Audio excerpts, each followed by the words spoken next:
Бул жердеги коркунучтуу туннелдерди карасаңыздар, караңгылыгын карасаңыздар, узундугу 250 километр болгон Кучи туннелдери. Биз азыр 50 метр басып жолубузду таппай калдык. Бул жагычы өтө коркунучтуу. Вьетнамдыктар бетме-бет согушуудан качышкан. Себеби Америка курал-жарактан, техникадан, аскер күчтүүлүгүнөн бүт бардык жоктон вьетнамдыктардан жогору турган. Ошондуктан вьетнамдыктар партизанча согушуу ыкмасын тандашкан. Азыр Америка Вьетнам согушун максимум жөнөкөй даражада түшүндүрүп берем. Мындайча айтканда биз өзүбүз айтмакчы, жапалак тилде түшүндүрүп берем. 1955 жыл Экинчи дүйнөлүк согуштан кийин эң эле күчтүү өлкөлөр болуп, бул азыркы Россия, СССР, нар жагы Америка, деңиздин нар жагы Америка. Америка НАТОну түзүшкө аракет кылып, НАТОнун айынан жүрөт. Бул жактагы СССР. Албетте бири-бирине өтө каршы келген. Дал ошол учурда Вьетнамда чыгыш батыш болуп экиге бөлүнүшкөн жана жарандык согуш башталган. Албетте Вьетнамдын жарым жагына Кытай жана СССР жардам берген, көмөк көрсөткөн. Ал эми жарым жагына Америка аргасыздан жардам берүүгө, кошулууга аргасыз болушкан. Себеби алар эгерде Вьетнам бүт бардыгы коммунисттерге өтүп кете турган болсо, СССРге өтүп кете турган болсо, СССР ушул азыркы Европа мамлекеттери, Азия айтор бардыгына тарап, бул коркунучтан өтө катуу коркушкан жана Америка кеңешмеси кеңешип, бул согушууга киришүүгө аргасыз болушкан. Негизинен айтканда, бул вьетнамдыктардагы согуш Вьетнам Америка эмес, ошол дагы эле азыркы Россия жана Америка согушу болуп калат. Мен көрсөткөн Кучи туннелдеринин модели бул жерде кылынган. Байкасаңыздар, бул жерде ар бир нерсе деталга чейин ойлонгон да. Кыска нуска Кучи туннелдеринин бул картасы деп койсок дагы болот. Бул туннелдерди карасаңыз, ар бир нерсеси, мисалы үчүн муну алып карасаңыз, жердин астында суу бар, суудан кудук, бул ошол окоптун, ошо туннелдин астында суу алуучу жер, мындайча айтканда. Ушул жерден суу алып, суусуз жашоо жок. Ошол сууду дагы өйдөдөн алып келүүнү ойлонбостон бул жерди астынан атайын казышып, вьетнамдыктар өз жерин канча метрде канча суу чыгат, ошол жерге чейин изучат этишкен жана ушул нерсени билишип, сууду дагы ушул окоптун ичинен алышып сыртка чыккан эмес, душмандын көзүнө көрүнгөн эмес да. Бул мына ушул суу алчу жерлери, мына жолдорун карасаңыздар, жүрө турган жолдор. Бул жерде стратегик пландар түзө турган бөлмөлөр, бул жерде ашканасы, бул жерде атайын туалети, эс ала турган жери, бул бөлмөлөр, комнаталар атайын бөлүнгөн. Ар бири, мен эмне таң калтырды десеңиз, бул жерде ар бир нерсе идеал. Каждый деталга чейин ойлонгону мени өтө таң калтырды. Чындыгында өзгөчө. Бул жерге кандай мээ болуш керек, мындай нерселерди ойлоп табыш үчүн, мындай нерселерди түзүп чыгыш үчүн. Мындан карасаңыз, муну эмне деп ойлойсуң экендешим? Бирөө, экөө, үчөө, төртөө ушинтип чыгып турат, кээ бирөөлөрдө башкача. Бул атайын мен ушуну көрсөтүп атам. Бул эмне деп ойлойсуң мына? Бул урматым экендешим, от атайын бир жерде жагылган. От жагылганда түтүндөн душмандар келип көрүп калбасын, билип калбасын деген максатта бул вьетнамдыктар ушул нерсени ойлоп табышкан. 1 2 3 4 баягы түтүн келип өзүнүн түсүн, көрүнүшүн жоготкон. Могу жерлер ным болгон, нымдаштырылган атайын. Бул жерде келген түтүн айланып өзүнүн түсүн, касиетин жоготуп, мына жерге түтүн көрүнсүз абалда чыккан да. Анан булар атайын өзүнүн времясы, өзүнүн убактысы болгон. Албетте Вьетнамда кыш болбойт, суук болбойт, бирок жердин астына атайын өзүнүн белгиленген убактар, мисалы түнү ошондо көрүнбөй турган учурларда от жакканга аракет кылышкан. Бул согуш учурунда албетте. Мына мисалы мекендешим, мунуларды карап келсеңиз, мына мындай келип атат, мыналар мындай келип атат. Вьетнамдыктар мына эмне деп ойлойсуздар? Мына неге мындай окоп келип чоң келип туруп мындай кичинерип кеткен? Неге кичинерип кеткен десеңиз, америкалык солдаттар здоровый, чоң, бою узун, анан мындай чоң, здоровый болушкан. Ал эми вьетнамдыктар желкеси кичинекей, бою кичинекей, жеңил адамдар болушкан да. Алар ушул нерсени дагы ойлонушкан да. Окоптор ичинде мисалы үчүн бир Вьетнамдык солдат бул жактан качып келди дагы окобуна кирип кетти, качып кетти, кирип кетип атат. Вьетнамдык аскер кирип могу жерде өтүп кетет. Бирок америкалык солдат здоровый болгондугу үчүн, чоң болгондугу үчүн келип могу жерге тыгылып калыш мүмкүнчүлүгү бар да. Ошол нерсеге чейин ойлонушкан. Бул жерден вьетнамдык солдат кеңири өтүп кете берет, а америкалык солдат чоң болгондуга байланыштуу бул жерден келип тыгылып калат. Өтө албай калат дегени. Ушул деңгээлде ойлонгондугу, ушул деталдаргача ойлондурганы мени өтө таң калтырды. Машалла дештен башка илажыбыз жок. Байкасаңыздар, бул жерде суу көл. Негизи эле окоптор ушул сууга, көлгө жакын жерлерде жайгашылган. Неге десеңиз, мисалы америкалык солдаттар ушул келип окопту тапты дейли, кирди, иттери менен, күчүктөрү менен киришти дагы. Эми вьетнамдыктар кантип качып кетет десеңиз, булар келип могу жол аркылуу сууга чыгып кетишет. Азыр жакшы көрүнбөй атат. Сууга чыгып кетишет. Сууга чыккан учурда баягы иттер адамдын жытын жоготот. Мына сизге чыныгы ойчулдук, акылмандык мына каякта турат.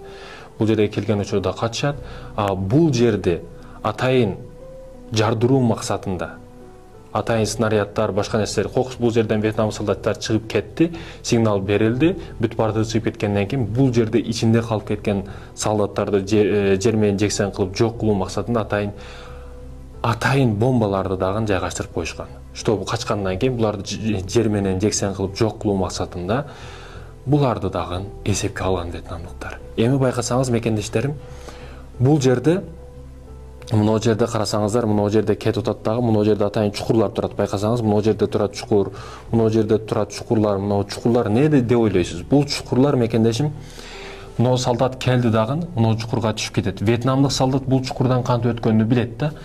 Бул жерге атайын чөптөр, оттор, эчтеке билинбеген бирдекелерди коюп коюшкан, или топурак болсун, мисалы үчүн.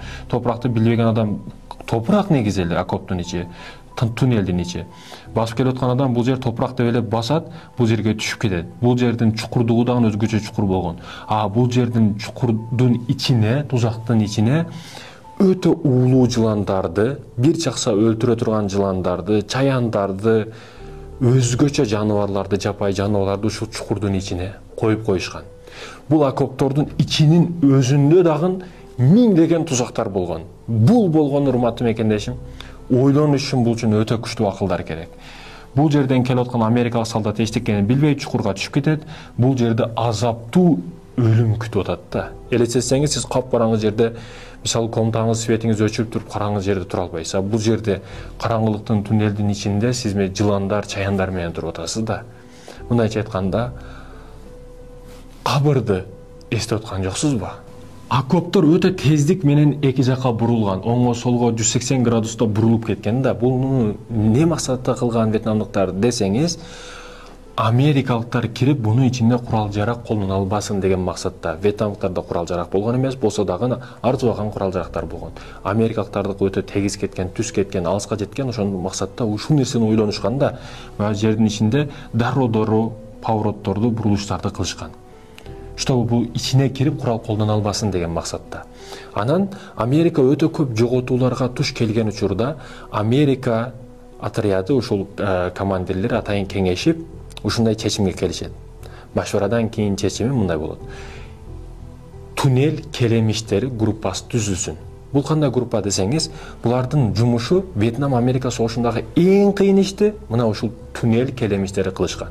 Себеби алар ушул жерге түшүшүп, бул жерге снаряддарды коюп жардырып, атайын керектүү документтерди, эң керектүү документтерди тауып, ушул вьетнамдыктарды, окоптун ичинде жашап жаткан вьетнамдыктарды жок кылуу болгон да.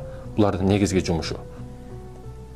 Буларга тандап алган солдаттар желкеси кичинекей, бою кичинекей, атайын тандап алынган. Мындайча айтканда, эң баатыр америкалык аскерлер тандап алынган да. Себеби бул жерге киргенден кийин элестетсеңиз, каждый кадамда сизде ар кандай тузактар күтүп турат да. Ар бир кадамда чаян, жылан чыгып калышы мүмкүн. Ар бир кадамда күтүлбөгөн сюрприздер сизди күтүп турат. Ошондуктан да америкалык эң күчтүү, эң бою кичинекей, арык солдаттар ушул жерге тандап алынган. Туннель келемиштери Америка-Вьетнам согушундагы эң кыйын жумушту кылган десек болот. Атайын түзүлгөн отряд туннелге түшүүдөн мурда 3 эле куралды өзү менен алып кирүүгө мүмкүн болгон. Себеби бурулуштар көп, бул жерде кыйынчылык, чоң оружияларды алып кирүүгө болбойт. Ошондуктан өздөрү менен пистолет, противогаз жана бычак үчөө менен гана кирүүгө мүмкүн болгон туннелдердин ичине. Бул узун чыгып турган эмне деп ойлойсуздар? Мына томпоюп турат, мына жерде эле да томпоюп турат. Бул жерде өзгөчө мындай кичинекей тешиктери болгон. Албетте биз мына картада атайын ушундай көрсөтүлүп коюлган, сиздерге түшүнүктүү болуш максатында моделде ушундай көрсөтүлгөн, бирок бул шек жаратпай турган, адамдарды вниманиясын тартпай турган чөптөрдүн, ар кандай дарактардын ичинде болгон да булчу, эч кимдин назарына түшпөй турган жерде болгон.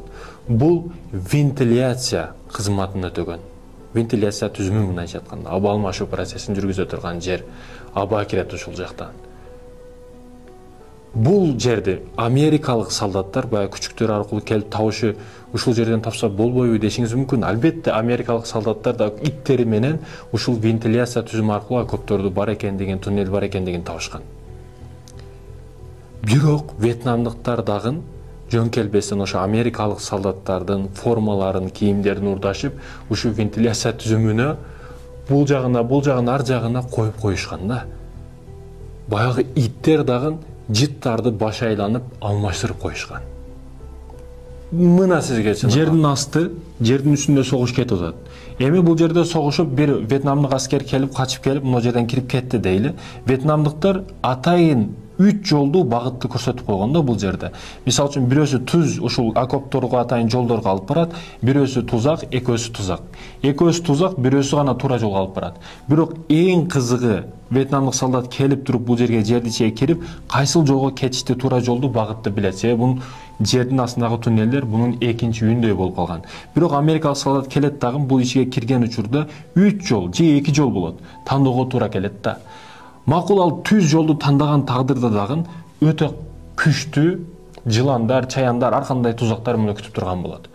Оң жакка, сол жакка көп кеткендиктен, ал жакта дагы атайын уюштурулган, атайын даярдап койгон сюрприздер америкалык солдаттарды күткөн да. Бул жерде америкалык солдат келет, анын аркасынан вьетнамдык солдат аркасынан түшөт окоптун ичине. Түшкөн учурда 2 багыт, 2 жол тандаганга туура келген да. Оңго кетсе да, солго кетсе дагы аны өтө күчтүү азаптар күтүп турган. Себеби бул вьетнамдык солдат келип, ал тузактардан кантип өткөнүн билет, келип окопко түшкөн учурда түшүп, оңго кетемби, солго кетемби, аны дагы билет. Бүт билгендиктен америкалыктар келип буну өтө жинни кылган. Мындайча айтканда, түнү дагы түшүнө кире турган нерсе ушул вьетнамдыктардын окоптору болгон да. Мына Американы эмне коркуткан? Албетте акылдуулар алдыда дегени чындыгында туура да. Окопторду сактап калыш керек, турба коебу, жыгач коебу, бир материал кулабай тур айырмасы жок. Ошо согуштан атайын калган окопторду бир туура маселеде сактап калыш керек да. Вьетнамдыктар. Себеби бул Америка Вьетнам согушунда тарыхка кызыккандар бүт ушул согушту деп келет да негизи. Анан ушундай тарыхый жерлер аз 50-60 жыл болуп калган болсо чөгүштү баштаптыр. Кээ бир окоптор чөгүп эң ылдыйкылары жабылып да калыптыр. Бирок туристтерге келгенде көрүш үчүн, атайын ушундай туристтер үчүн атайын окопторду эме кылыш керек да бул вьетнамдыктар. Сактап калыш керек. Биз Баткенде тапчка шлепка дейбиз. Сиздерден да дейт. Баягы жайында келе турган бут кийимдерди. Мен айта турган бут кийим башкача. Кадимкидей тапчка. Бирок вьетнамдыктар кийген тапчкалар булар өзгөчө. Бирөөсү алдын карап турат, бирөө артын карап турат. Кийген учуруңузда бирөөсү алдын айыз калтырса, бирөөсү артка айыз калтырат. Бул душманды башына лагда кылуу максатында. Изден кокусулай Вьетнамда көп жагандыктан из калтырып калбасын деген максатта, душманды башына лагда кылуу максатында бут кийимдер дагы бирөөсү алдын карап, бирөөсү артын карап иштетилген да. Ушуну да ойлоп табышкан. Бул жөнөкөй ошол чарымдардан даярдалган бут кийим. Эштерим камыш үйдөбүз. Карасаңыздар, Вьетнам урушунда өзгөчө камыш өтө көп колдонулган. Себеби Вьетнамда өтө көп камыш өсөт, башка дарактар өспөйт. Бизде терек, алма башка өскөндөй, бул жерде өтө терең өскөн нерсе камыш болуп эсептелет. Камыштын өтө чоң өскөндөрүн да токойлордон көрүп келдик. Өтө чыдамдуу, ийкемдүү, ар бир нерсеге колдонсоң боло турган немелердин, өсүмдүктөрдүн бири болуп эсептелет. Камышты албетте согуш учурунда өзгөчө ыкмада вьетнамдыктар туура пайдалангандагы согуштук баягыдай жалары дейби, кыйнап азап бергичтер дейби учурунда токойлуу жер болгондугуна байланыштуу вьетнамдыктар ушул жапайы жаныбарларды ушул камыштык атайын камыштан жасалган аспаптар менен жаныбарларды уулап келип, анан тирүүлүгүн кылышкан. жашоонун улантышкан. Вьетнамдыктар ушундай токойдо туулуп, өсүп, ушул токойдун ичидеги нерселерди уулап, жапайы жаныбарларды уулап тирүүлүгүн кылганына байланыштуу өзгөчө токойду жакшы билишкен. Кайсы жерде эмне бар, кандай кылыш керек, ууларды баягыдай жапайы жырткыч жаныбарларга атайын коюла турган таяктан болгон, камыштан болгон, жагдан болгон ар кандай нерселерди, аспаптарды иштеп чыгарганды өтө жакшы билген да. Кайсы жерге уу коюш керек, кайсы чаяндын, жыландын уусун алып, октун кайсы жерге коюш керек, булар профессионал болгон. Себеби согушка чейин эле бул жапайы токойлордун ичинде жүрүп профессионал деңгээлге жеткен буларчы. Вьетнамдыктар Би-52 ар кандай бомбаларды таштагандан кийин Америка вьетнамдыктардын жерлеринде ушундай чоң-чоң ямалар пайда болуп калган. Жада калса вьетнамдыктар ошолордон да туура пайдаланган да. Мына жерде деңиз жаныбарлары турат, ушулар ошол ямаларда багылып, фирма болгон. Ошо фирмаларда багылып, өстүрүлүп, алып келинет экен. Бисмилла. Мага карасаңыздар, мына көрсөтүп коеюн. Мага карасаңыздар, машалла. Мунун көзү аягы да турат, аркасы да турат. Вьетнам өлкөсү тарыхта эң көп бомба ташталган мамлекет болуп эсептелет. Бул элестетишиңиз үчүн согуштан дагы көбүрөөк. Экинчи дүйнөлүк согушта фашисттер бизге канча бомбалар таштады? Америка канча бомба таштады? Андан дагы көбүрөөк болуп эсептелет. Америка Вьетнамга 5 миллион тоннадан ашык бомбаларды ташташкан. Өтө көп жардыруу болгон. Согуш учурунда эң көп жейилген нерсе бул маньяка деген, бул чөпкө окшош бир нерсе экен. Мен жеген учурумда эң биринчи картофель, картошка эске түштү. Картошкасын дагы берген, туз менен жесең кичине жакшыраак экен. Ал эми тропик токойдун ичинде жылан, чаян башка нерсени жегенден көрө ушул нерсени жеген жакшыраак го деп ойлойм. Согуш өтө көпкө чозулган. Аялдар дагы өтө көп жерлерде жардам берген, аялдар дагы кадимкидей согушка катышкан. Медициналык жардам, ошол төрөт жааты, ошол бүт бардыгында айтор жеткирип берүү, тамак аш маселеси бүт бардыгында аялдар тыгыз жардам берген. Себеби согуш өтө көпкө чозулган, элдин даамын кетирген. Америка Вьетнам согушунда Америка өтө катуу залака көрүп жеңиле баштаган учурда Америка бийлиги 100 000 деген ойду ортого салат дагы. Америкадагы IQ-су пас, түшүнүгү аз, ылдый тесттен өтпөгөн жарандарды согушка жөнөтүүнү көздөйт. Жана буну ишке ашырат. 345 000 адамдан ашык адам, ушул тегеректеги адам согушка жөнөтүлөт. Кийин аныкталат, бирок аныкталган учурда согушка жөнөтүлгөндөрдүн %80% өтө көбү кара түстүүлөр болуп эсептелет. Кара түстүүлөргө билесиздер Америка кандай мамиле кылган. Бул дагы алыс эле эмес, азыркы тапка карата айтыла турган маалымат. Албетте, бул согушка, Вьетнам-Америка согушуна эч нерседен коркпостон, түз эфирге дагы чыгып айткан, эч нерседен коркпостон согушка каршы чыккан, себеби анын дини бул нерсеге каршы чыккан. Бул биз бардыгыбыз тааныган Мухаммед Али болчу. Мухаммед Али каршы чыккан. Анын интервьюлөрүн, айткан сөздөрүн азыр деле кирип көрсөңүздөр болот. Вьетнам-Америка согушунда интервьюлөрдүн бирөөсүндө ушундай деп атат: менин көз карашым, менин караштарым ал жердеги адамдарды өлтүрүүгө, ал жердеги адамдарды жок кылууга, алар мага зыян берген жок дейт. Менин келип, менин жүзүмө итин кой берген жок дейт. Мага эч кандай залака берген жок. Мен эмне үчүн ушундай чоң кудуреттүү Америка үчүн эч кимге зыян бербеген вьетнамдыктарды өлтүрүшүм керек деген суроону ортого коет да. Бул чындыгында өзгөчө маселе. Бир студент жигит менен дагы журналист менен дебатка кирип келип, Мухаммед Али ушундай дейт да: ал жактагы Япония, ал жактагы Кытай, ал жактагы Вьетнам менин душманым эмес. Негизи сен менин душманымсың. Сен мен үчүн Америкада туруп бербейсиң. Америкада кабыргадан кайыштырып, жумуркадан кириздеп ар дайым мага күн бербейсиң. Анан эмне үчүн мен сен үчүн Вьетнамга барып алсыз адамдарды өлтүрүшүм керек деген нерсени кылат. Мухаммед Али чындыгында бул сөздөн кийин өтө кысым күчөйөт, 5 жылга түрмөгө дейт, сот процесстери өтө катуу уланат. Мухаммед Алиге өтө катуу басым жасалат. Бирок ар бир нерседе хикмат бар дегендей, Мухаммед Алинин сырткы күчтөрү күчөйүп кетет. Эркиндик жааты маселесинде аны эркиндик адамы деп көз карашта карап калышат бүт дүйнө жүзү. Кийин америкалыктарды өтө коркуткан нерсе окоптор. Эми бул токойдун ичинде, окоптордун ичине кирип кетип атса, аларды вьетнамдыктар таба албай калышкан да, көрө албай калышкан.